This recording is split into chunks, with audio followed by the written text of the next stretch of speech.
talking Cowboys, Seahawks, and Cowboys news of the day here with Jon Machota of The Athletic, a must-follow on Cowboys Twitter, and a must-read on a regular basis here with The Athletic. Jon, good afternoon. How the heck are you? I'm doing well. Thanks for having me on. So you're welcome. Thanks for joining us. What do you know about Shaq Leonard and his visit and the likelihood the Cowboys ultimately sign him? Yeah, it's a great question.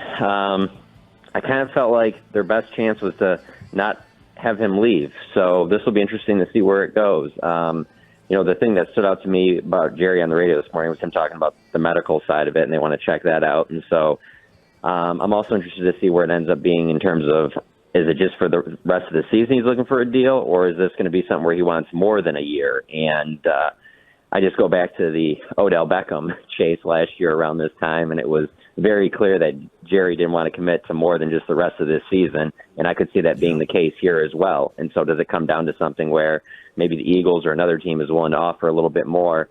I will say, though, if that does happen and he does sign with the Eagles, I know that Cowboys fans will look at it as, the Eagles just beat us out of our guy and all that. And that's fine in the moment, and have your fun on Twitter and complain and whatever, but let's see what he does first with whatever team he goes to if he doesn't sign with the Cowboys, because there's obviously a reason he was let go, and so that's why you want to bring him in and check everything out. So it's hard for me to say one way or the other if this is a bad move or a good move if they sign him or don't sign him, because I would need to see the player play in their defense before I would make that judgment.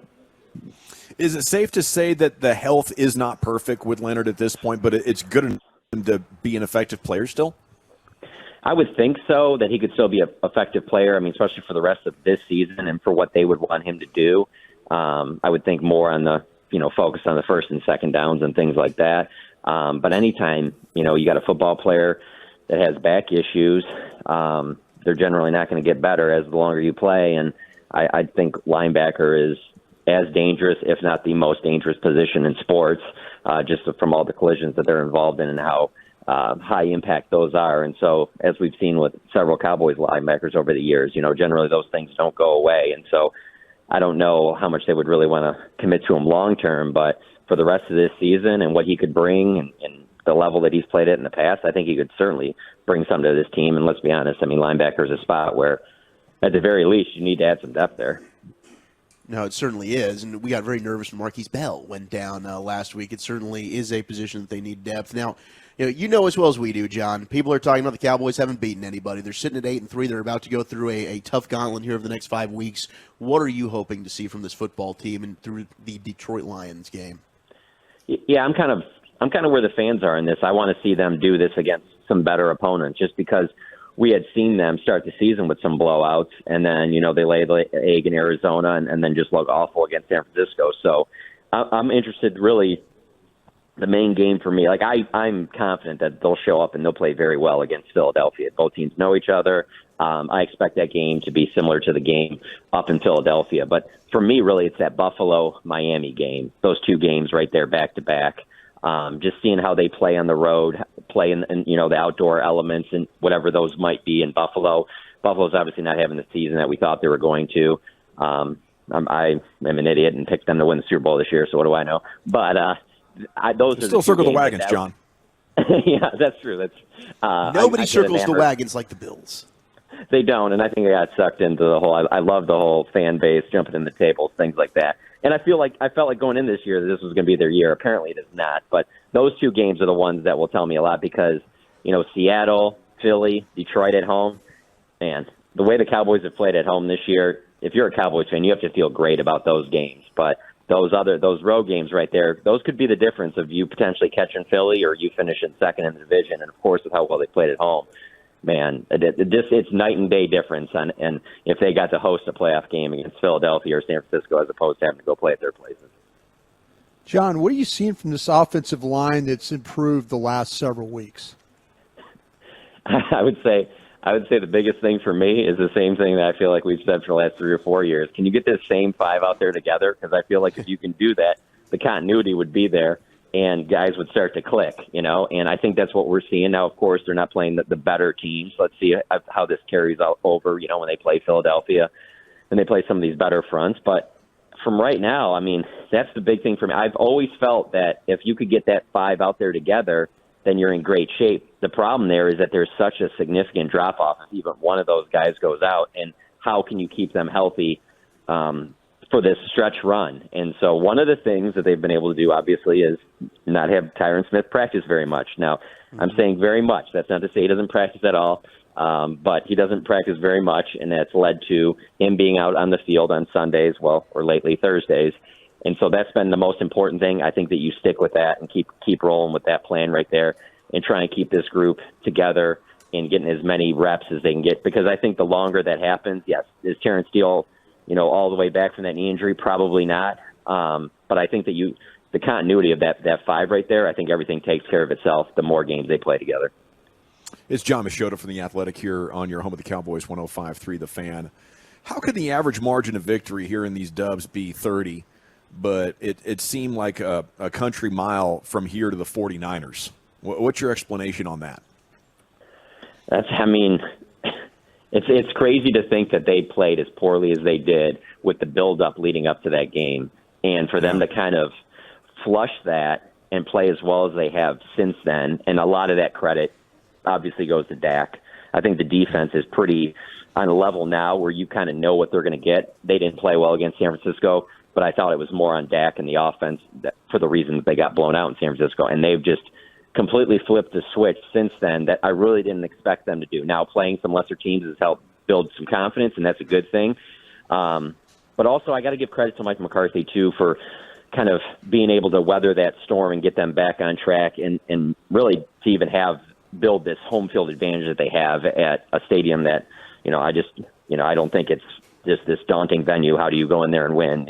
So, I mean, it's a good home environment, but it's not one that, it's not Seattle, so for him to be able to establish that. And then the biggest thing is like how he's had over these last 3 years, his teams trend up towards the end of the season. Now, of course, they've lost in January, but playing those December games and things like that, he's obviously got a formula, and I think a lot of it has to do with the way they prepare during the week and things like that. So I do think if you are to see potentially the 49ers again, they're going to play the Eagles again, I do think they'll fare better. And I think one of the other reasons, and that why he deserves credit, is I think the rest of this offense is kind of now they're in a better spot offensively than they were going into that Niners game. Jon Machota with us here in the GBag Nation, and talking about the Seahawks game that we've got coming up on Thursday. Seattle's not mentioned with a Philly or even with a Dallas and a San Francisco when it comes to contending. How tough of a challenge do you think this will be on Thursday for the Cowboys?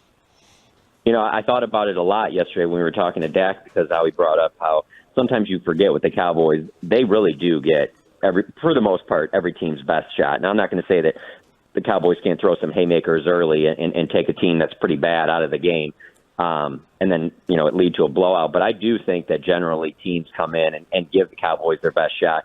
In a Thursday night game like this, a Pete Carroll coach team, I look at that Seattle roster. It's not like it doesn't have talent. And so if they were to get some momentum early, I could see this being a dogfight. And that wouldn't surprise me if that happens. I look at this game differently than I do, let's say, going into playing those home games against Washington and the Giants and things like that. Like, I don't think that they should sleep on this Seattle team. Now, I see Vegas is with how this line keeps moving up and up, but I think that they will give the Cowboys a game here. And then the other part that I factor in with this, I know the Cowboys played last Thursday and so did Seattle, but there's just been so many bad Thursday night football games, and I'm kind of like, do they make this game ugly and kind of stay in it that way? So I don't think it's going to be the blowout that these last few have been. Will 3 quality receivers from Seattle kind of be the kryptonite for the Cowboys defense, or is that a challenge they must prove they can handle? How do you look at that? Oh, yeah, for sure, especially if the quarterback plays well. That's the key, though, is the quarterback going to play well and get those receivers the ball. But because if he is, then, yeah, those weapons, that's as good as you're going to see. But I just feel like I've felt that way with Seattle all season. And, you just look at the numbers on – I want to say DK Metcalf has something like 80 targets, but on those 80 targets, he has like 43 catches or something. I mean, that just doesn't make sense for a top-tier – just stud receiver like that, other than you just look at the quarterback position. John, when we've all talked about with DeRon Bland and what he's been able to do, did you get the sense that the Commanders went after him a little bit last week in that game? Yeah, and it kind of surprises me that teams do that, but I guess, okay, so what are you going to – I felt that way, yeah, for sure. And then obviously he makes the pick six, and that's the thing that you remember. But, yeah, it did seem that way a little bit. And I guess it's good for Deron Bland because it's going to help his stats. But Sure. there is a part of me that wonders how many times you're going to keep trying this guy when he's setting an NFL record. His ball skills are clearly elite, just Right. the way he breaks in the ball, it's like he baits these guys a little bit to be like, go ahead, try and throw that right now. Let's just see what happens. Go ahead, throw that. And so you're just sitting back kind of waiting, like you see all these great corners in the league with the name and the reputation. You're just like, why are they testing this guy? Like he has shown you that he can burn you. I don't get it. Maybe it'll stop, but maybe it won't. It's exciting about the future with Diggs and Bland together. Beyond that, what do you think? Is Gilmore playing well enough that you'd want to bring him back next year? Because, the idea of adding another quality corner to this group obviously excited the Cowboys coming into this year. That's why they got Gilmore and damn near put wide receiver cores on lock. But what's the long-term look like there beyond those two, John?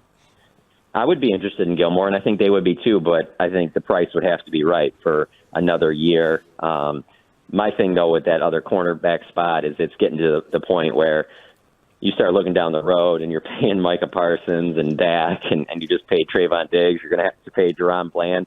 You're going to have to hit on some more. You're going to find some more Deron Blands in the fourth, fifth, sixth round because you're just not going to be able to pay everybody like that. They're going to have to find it at other positions too, but that's the one spot where I'm like, man, they're going to have to find another guy probably because my thing is I don't see how you can move Deron Bland back inside now. I think you have to keep him on the outside and look for another guy to play on the inside, maybe somewhere, middle rounds of the draft. I think that's where you go. But if Gilmore wants to come back, he's healthy, and the price is right, I wouldn't be against that at all. I do think that he brings a lot to his team leadership-wise and things like that behind the scenes.